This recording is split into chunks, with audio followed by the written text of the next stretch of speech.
Hi, welcome back to my channel. My name is Lana. I can't believe I'm filming a video. It's been so long. I was so busy and so tired and I could not, make myself film anything, but finally I have a little more free time now and I want to continue in my unread ebook series. I guess this is a series, I don't even know. And today I'll be talking to you about the fiction books that I have on ebook. Some of these I've had for a long time. Just looking through them, I have a lot of romance here, which I was not expecting, honestly. There are certain types of books that I'm willing to read on ebook. When it comes to contemporary books or literary fiction or classics, or anything that looks like a long book, I prefer reading the physical copy of. That's why there are no classics here. That's why most of these books, as I said, are romance or thrillers, or even some of these are YA, I'm pretty sure. Just because I just don't pick up, contemporary fiction or even historical fiction as well. I don't know why, but I need the physical book. There are some books within those genres in this list, and because they are still on this list and I've not read them yet and they've been on this list for a while, is exactly the proof you need that I don't read ebooks in those genres, but I own them. So again, something that I said in my nonfiction video, that for some of these I'm waiting for an audiobook to be available, or I am waiting to find a physical copy of the book. I've mentioned previously that it's not the easiest to find English books in Moscow. So I have the ebooks for some of these because I want to own them and I want to read them one day, but I'm not sure I will be able to get a physical copy ever. Anyway, so there are a lot of books here, so I'm not going to talk about the plot. For some of these, I don't even know the plot, so I'm just gonna go very quickly through them, hopefully with minimum commentary from me, because that will make it also easier to edit and it will not be a too long video. First one, An Enchantment of Ravens by Margaret Rogerson. This was recommended by Jean Bookish Thoughts. This is a YA fantasy and it was recommended as having a similar vibe to the Cruel Prince trilogy. Next up, there's Beach Read by Emily Henry. This is a contemporary romance. It has been getting mixed reviews. People who usually read a lot of romance, they have not been enjoying it. Those people who don't usually read romance, they really loved it. This is about two writers who end up vacationing near each other, and one of them, I think he writes literary fiction and the woman writes romance books, I'm pretty sure. And so during that summer they switch genres and have this sort of competition of who can sell a book faster. Next up, there's By the Book by Amanda Sillett. This is a YA romance. I've no memory of picking this book up, but I've been seeing people talking about it on Instagram a lot. From what I remember, it's about a young girl, I think she's 15, and she reads a lot and she has this list of male literary characters that are dangerous for women, that should be avoided, and she ends up falling for a bad boy. If I'm ever in the mood for it, I'll pick it up. Convenience Store Woman. This is a Japanese novel. This is contemporary fiction. I actually bought it for my sister because she wanted to read it. And usually the thing that happens with books that were originally written not in English is I'm always trying to find them in Russian, because that's sort of like a deal I made with myself, that I will only read books in English if they were originally written in English. That way, if I pick up books from around the world, it will give me an excuse to read more in Russian, which I don't do enough. I don't really know the plot. I know that this is about a woman who works in a convenience store, and she has been working there for many years, and people in her life don't understand her choices, and they constantly tell her that, you know, she could do more and that she should have more ambition, but she doesn't. And that's all I know. My sister did enjoy it though, so I might pick it up soon. Next up is A Perfect Murders by Peter Swanson, and this one is interesting because it's about a man who writes a blog post about the 8 perfect murders in literature, and so it references 8 books in it, and then a serial killer starts killing people in the manner in which people are killed in these novels, in the exact order that he put those novels in. And so the police comes knocking and questioning him. Someone obviously is following his blog post and doing all these murders, and they're trying to solve them. The premise is interesting enough, but the thing that I'm waiting for is I actually have the list of like these 8 books that he's referencing, and I decided to get to this book when I'm done reading all 8. Of the 8 books that are referenced in this book, I've already read The Secret History and ABC Murders, and I am like unofficially following that list as well, because I only want to get to this book after reading those, because otherwise I will be spoiled. Next up, there's Someday by Emma Scott. This is a male romance, and this was recommended by Gabby Reads, and I don't know much about it. She read it during a vlog and she really loved it, and I've decided to read it as well. Next up is I Found You by Lisa Jewell. This is a mystery thriller, and I don't think I've read anything by Lisa Jewell, and I don't remember any of the the premise or the plot of this, but if it's here, it means that I did enjoy the premise when I bought it, so I don't know anything about this one. Percy Jackson, The Lightning Thief, the graphic novel version. I've never read Percy Jackson. I enjoyed the movies when they came out, and I've noticed people talking a lot about Percy Jackson recently, and I am interested, but I'm not interested enough to commit to reading the whole series. So I thought the graphic novel version is like an easy read, and I can do that. The Almanac by Bailey Martine. This is a historical fiction mystery novel, murder mystery novel, about a woman who tries to solve her mother's murder, and there are codes and deciphering and stuff like that in it. As you can tell, I don't know much about it, but it sounds very interesting from what I remember of the blurb. There's one store in Moscow that carries it, like the physical copy, and it's a little out of my price range right now, but I am planning to read this one as a physical book. Next up, I have The Hating Game by Thorne Sally.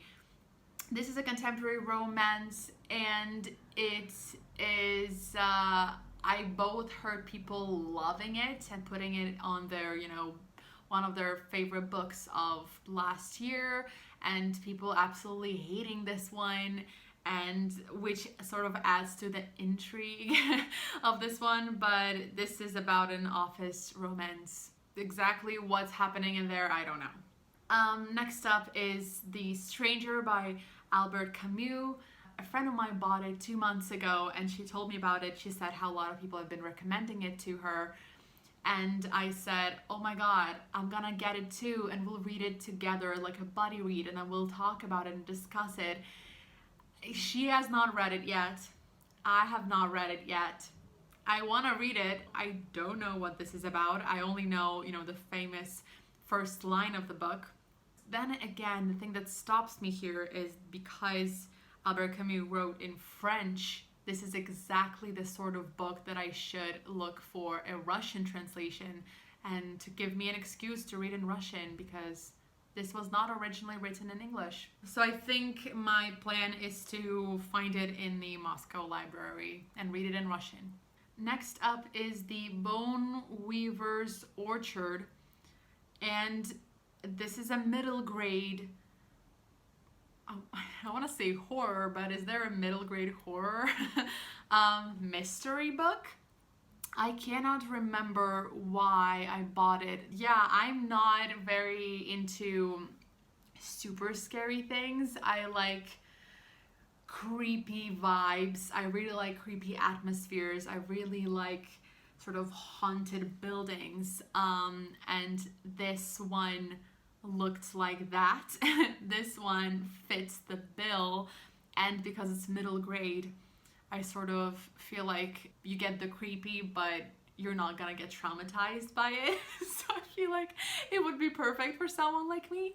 But yeah, I might read this closer to Halloween.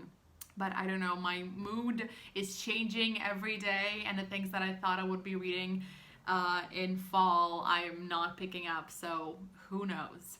Next up, I have The Fascinators by Andrew Eliopoulos, and this one is a YA fantasy slash romance. The reason why I have this one here, I don't know the plot of this, is that one of my favorite authors, C.S. Picard, recommended it as saying that Andrew Eliopoulos is editing her new novel that she's writing, so she's working with him closely, and she recommended it, and some of the books that she recommended ended up being one of my favorite books ever, so I trust her, but I've yet to read this one. It's been here a long time. Then I have What's Left of the Night. I'm trying to remember what this is about. I saw this in a bookstore in New York, which means it was like 2 years ago, and I read the blurb and it sounded interesting. From what I understand, there is an actual poet, and this book focuses on a summer of his life. This is not supposed to be super biographical. I'm pretty sure this is more of a commentary on the time it's set in, or the class of poets of the time. I know nothing. It did sound interesting, and the cover is beautiful, so I might pick it up one day and realize this is absolutely not what I was expecting. But then again, I'm not really expecting anything because I have no idea what this is. Next up, I have Loveless by Alice Oseman. This is about, I don't know the plot, but I know that the main character is sort of dealing with and coming to terms with her asexuality, and I saw Gabby Reeds read this in one of her vlogs, and she was breaking down and crying, and she was saying how for the first time ever she felt seen, because she also identifies as asexual, and it just was very powerful watching that vlog. Anyway, next up I have A Good Marriage. This is a mystery thriller where a lawyer gets contacted by her old friend or acquaintance. He's being accused of killing his wife. So you follow the lawyer as she tries to understand what actually happened. Highly recommended by a lot of people. Next up, Home Before Dark. I love Riley Sager. I've read 2 books by him, loved them. I still have 2 books left of his that I've not read, including Home Before Dark. Basically, it's about a woman whose father wrote a book about their old house, how it was haunted and terrifying, and she comes back to it and experiences the house for herself and starts to connect what her father wrote in the book and the reality of the house, I think. Basically, what I'm expecting is a haunted house, and people have been loving this book, so I really need to read it this fall. Next up, I have The Wicker King. This is a book about depression. It was recommended by Books and Lala. It sounds very interesting the way she talked about it. I don't remember what the plot is. I don't think there is a plot. Next up, Get a Life, Chloe Brown. Every single person that I know that reads romance have been screaming about this book, or at least they were doing it like last month when it was all the rage, and I need to read it as well. Next up, I have The Tourist Attraction. Honestly, I just love the cover. This is a contemporary romance, and I might be saving this one for winter. Next up, I have The Earl Not Taken, and I know this is a romance. This might be a YA romance, a historical fiction, and that's all I know. Then I have the Falling in Love montage, and this was popular during the summer. This is a YA female-female romance. I don't read a lot of female-female romances, not because I don't want to, I just don't encounter it as much. The ones that I do find usually deal with pretty hard topics, depression, anxiety, and I don't encounter a lot of, you know, fluffy, easy, happy rom-coms when it comes to female-female romances. So I'm very excited to read this one. Bringing Down the Duke. I'm so excited about this one. Actually, Crystal and I are doing a body read of it starting October 5th. So if you want to join us, please do. This is a historical romance.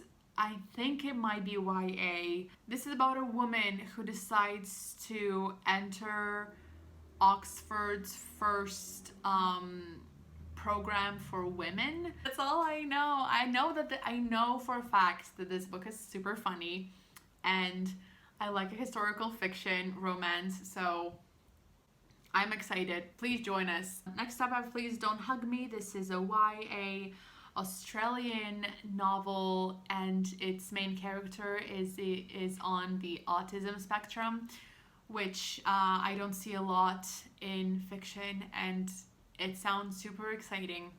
Then I have A Good Girl's Guide to Murder. This has been again and again recommended by Jean Bookish Thoughts. This is a YA mystery with a girl detective, and it sounds perfect. Then I have The Reckless Afterlife of Harriet Stoker. Don't know much about it. I know that it's about a girl who died, and then she is stuck with the rest of the goats, and there is drama. Sounds perfectly spooky. Then I have A Heart So Fierce and Broken. I can't read my handwriting. This is the sequel to A Curse So Dark and Lonely, which I read for the Magical-a-thon, and I loved, and I'm putting off reading the sequel because I'm scared. Then I have a mystery thriller book, Little Whispers. I don't know what this one is about. Then I have The Midnight Lie. This is a fantasy YA, and I think it has a female romance in it. This one I've owned for a long time. I don't see anyone talking about this book, and it's been so long that I don't remember what the plot is about, what the premise is, so I'm not greatly motivated to pick it up. The Turn of the Key. This is a mystery thriller that's talked about a lot, and it's loved a lot, and I really want to read it. This is about a nanny who is working in a smart house, and stuff happens. Can't wait.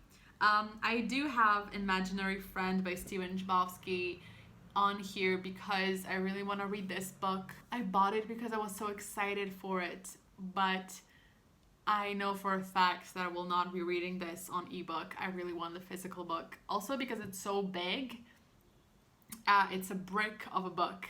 As you can tell, most of these are romances or mystery thrillers, which are, they're easier to read, they're page turners. Something I've realized recently I've never made this decision, but just realized that this is how I've been doing it. I've never bought a physical copy of a romance book.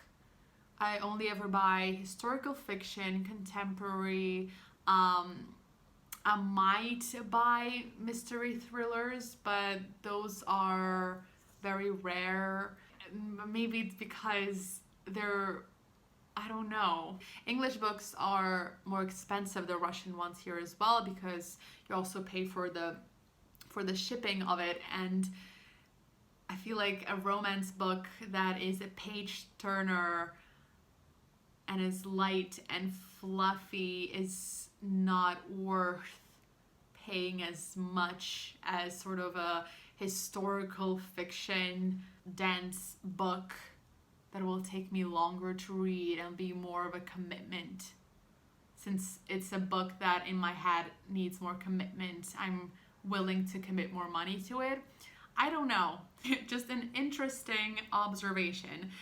I think the only romance books that I have are the Captive Prince trilogy, and I only bought the books after I read the whole trilogy and I loved it so much, and I was moving back to Russia and I wanted to own the copies, so I bought them. And that is the only romance book that I own because I want to have them. I want to own them in my space. Anyway, I don't know what this was about. I hope you enjoyed this video. This has been all over the place. As I mentioned, I do have more time on my hands now, so I am planning few videos that hopefully will come out soon. Anyway, I hope you have a great day, and I will see you in my next video.